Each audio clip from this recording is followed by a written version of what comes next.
In this particular video, we're going to have a look at making decisions using something known as case. You've already seen the if statement. So the if statement is great when we have just two decisions. But what we can do is we can use the case option if there is a number of decisions that we have to actually choose from. So if you're using a menu system, the case option is much easier to use than multiple if statements. Okay, it just makes your life a lot easier, a lot more simple to actually generate the script. Okay, so the syntax or the layout of the case statement is we have the word case and then we use the variable. So case variable in. So whatever this variable is would have to match the options that are available. So case variable in option 1. So if the variable matches option 1, we do whatever is inside option 1. To come out of option 1, we have two semicolons. Then we have case variable again. If it matches option 2, it does whatever is in option 2.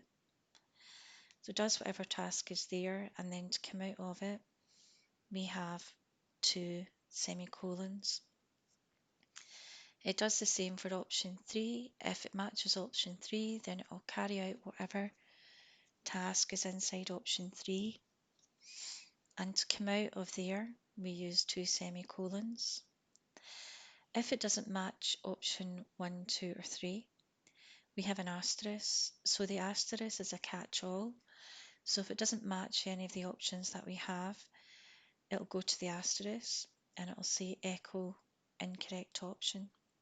And then again, we have two semicolons to come out.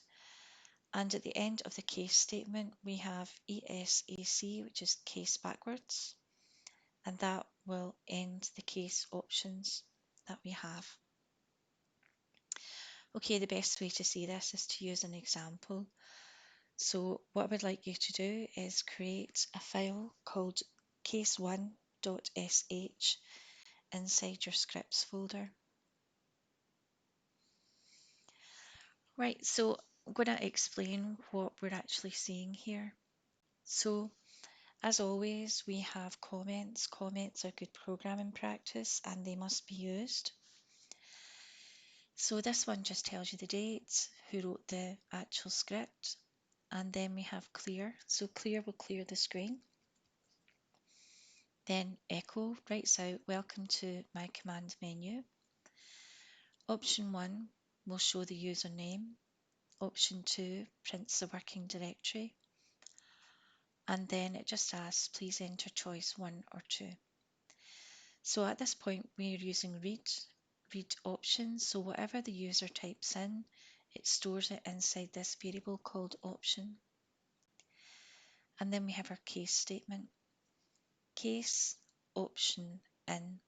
So it's checking the value option, whatever the person has typed in, and it's seeing if it matches 1. If it matches 1, it will write out the result of the command who am I, which will just display the username. If the person typed in 2, it prints out the working directory. And if the person has typed in any other option, what happens is incorrect option chosen is shown. And then we have ESAC at the end for closing the case statement. Okay, so just to go over that again, we are reading in our option, and then we have case. Whatever the option is, the person has typed in, and we're matching it with 1. If it matches 1, it does who am I. If it matches 2, it'll print out the working directory. If anything else has been typed in, we'll have incorrect option chosen echoed out to the screen. Okay, what we need to do is we need to change the permissions for this script. So chmod 775 case1.sh, and then to run the command, it's /case1.sh, and what you should get is this thing coming up here.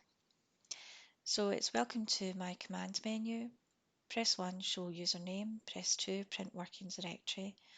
What I have done is I've chosen number 1 and it's just written out my name. So that's my name within the Linux system. Okay, and the other option there, I've run the program again. Welcome to my command menu. Option 1, option 2. This time I've chosen option 2 and it's printed out my working directory. So I have got home, vMcLean and scripts, because scripts is the location of the folder that I'm in at the moment. Okay, and the last option is just to prove that it will pick up any other option and it will give you an error message. So this time I have put option 23 in and it's telling me incorrect option chosen. So we have got just 3 options there, but you could have as many as required by your actual program and use them in your case statement. What you need to do now is you need to have a look at the case exercise on Canvas, and if you have any questions, please let me know.